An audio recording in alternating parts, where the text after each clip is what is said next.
Assalamualaikum warahmatullahi wabarakatuh. Perkenalkan, nama saya Rizky Yulianto dengan NIM 23101056 dari Prodi Administrasi Publik. Sebelumnya mohon izin kepada Bapak dosen, Bapak Endri Sanopaka SSMPM selaku dosen pengampu mata kuliah perilaku organisasi. Di sini saya akan menjelaskan apa itu konsep-konsep motivasi. Yang pertama ada definisi motivasi. Motivasi adalah suatu proses yang menjelaskan mengenai kekuatan, arah, dan ketekunan seseorang dalam upaya untuk mencapai tujuan. Kekuatan atau intensity menggambarkan seberapa kerasnya seseorang dalam berusaha. Kita harus mempertimbangkan mutu upaya agar sejalan dengan kekuatannya. Motivasi memiliki dimensi ketekunan atau persistence yang mengatur seberapa lama seseorang dapat mempertahankan upayanya.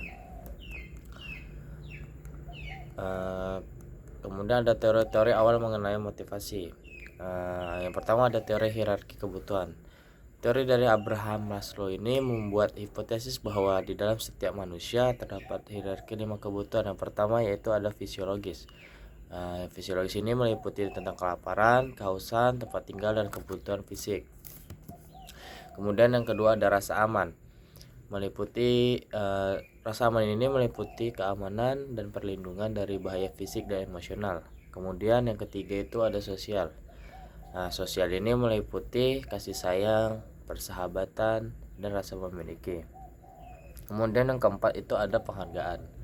Penghargaan sendiri itu terdiri dari faktor internal, misalnya rasa harga diri, kemandirian, dan faktor eksternal, misalnya status dan pengakuan. Yang kelima itu ada aktualisasi diri, yaitu dorongan yang mampu membentuk seseorang untuk menjadi apa, meliputi pertumbuhan dan pencapaian. Kemudian kita masuk ke dalam teori X dan teori Y. Douglas McGregor mengusulkan dua sudut pandang yang berbeda mengenai manusia, yaitu teori X itu negatif dan teori Y itu positif. Teori X mengasumsikan bahwa para pekerja tidak suka bekerja, malas, tidak menyukai tanggung jawab, dan harus dipaksa untuk mengerjakannya. Sedangkan teori Y mengasumsikan bahwa para pekerja suka bekerja, kreatif, mencari tanggung jawab, dan dapat menyodorkan diri dalam melaksanakan tugasnya. Kemudian ada teori dua faktor. Teori dua faktor, two factor teori adalah suatu teori yang mengaitkan faktor-faktor intrinsik dengan kepuasan kerja dan menghubungkan faktor ekstrinsik dengan ketidakpuasan kerja. Teori ini juga dinamakan dengan motivasi murni atau motivation Hegel theory. Kemudian ada teori kebutuhan atau McClellan.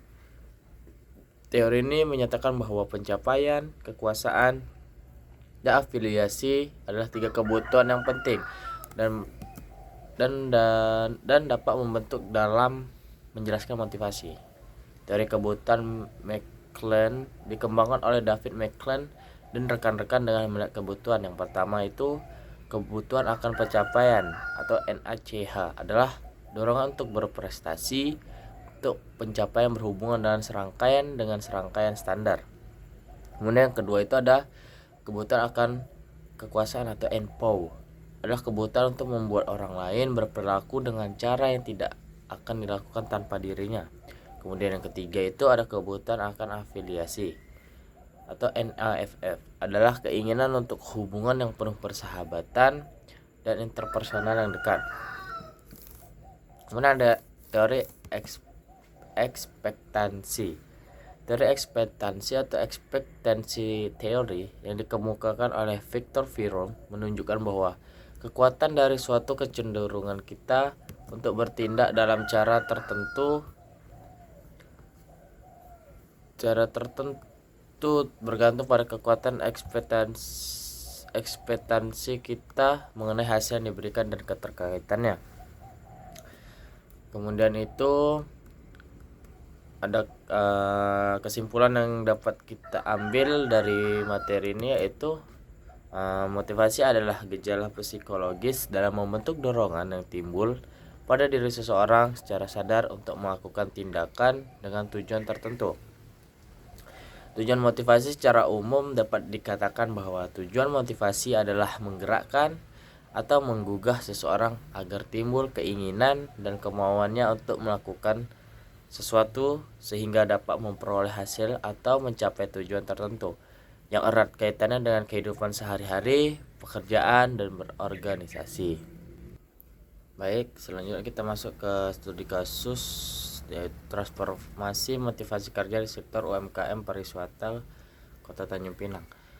Pada tahun 2024, pemerintah Kota Tanjung Pinang secara masif merevitalisasi kawasan Penyengat sebagai pusat wisata unggulan. Di sini memicu pertumbuhan besar UMKM kuliner dan desa pemandu wisata. Namun, tantangan utama muncul pada salah satu usaha kuliner lokal bernama Kedai Kopi Warisan yang mengalami penurunan kualitas layanan karena tingginya tingkat perputaran karyawan atau turnover. Permasalahannya di sini itu karyawan merasa jenuh dan kurang bersemangat meskipun gaji yang diberikan sudah sesuai dengan UMK Tanjung Pinang 2024. Banyak karyawan muda atau Gen Z yang memilih berhenti dan mencoba menjadi freelancer atau pengemudi ojek online karena merasa pekerjaan di kedai tersebut terlalu monoton.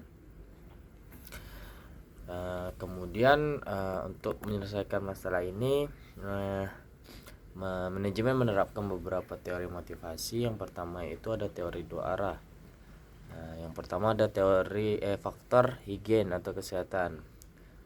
Di sini manajemen memperbaiki kondisi fisik kedai dengan menambah pendingin ruangan, AC di area kerja, dan memastikan jadwal kerja yang lebih fleksibel agar karyawan bisa tetap bersosialisasi. Kemudian yaitu ada faktor motivator. Memberikan tanggung jawab lebih kepada karyawan senior untuk mengelola akun sosial media kedai. Hal ini memberikan rasa pengakuan atau recognition dan prestasi atau achievement. Kemudian yang kedua itu ada teori harapan. Karyawan termotivasi jika mereka melihat hubungan yang jelas antara usaha dan imbalan. Kedai ini menerapkan sistem bonus festival. Mengingat Tanjung Pinang sering mengadakan event budaya seperti Festival Pantun atau Dragon Boat Race. Setiap karyawan yang berhasil mencapai target penjualan setiap event berlangsung akan diberikan bonus langsung dan sertifikat karyawan teladan bulanan. Kemudian yang ketiga ada pendekatan kebutuhan Maslow. Karena karakteristik masyarakat Tanjung Pinang menjunjung tinggi nilai budaya, manajemen mengadakan pelatihan hospitality berbasis budaya lokal. Karyawan di sini tidak hanya diajarkan melayani, tetapi didorong menjadi duta budaya bagi wisatawan yang datang. Ini memenuhi kebutuhan akan harga diri dan aktualisasi diri. Kemudian hasil yang dicapai setelah penerapan strategi ini pada pertengahan 2024, tingkat keluar masuk karyawan menurun sebesar 40%. Kemudian kepuasan pelanggan di sini meningkat.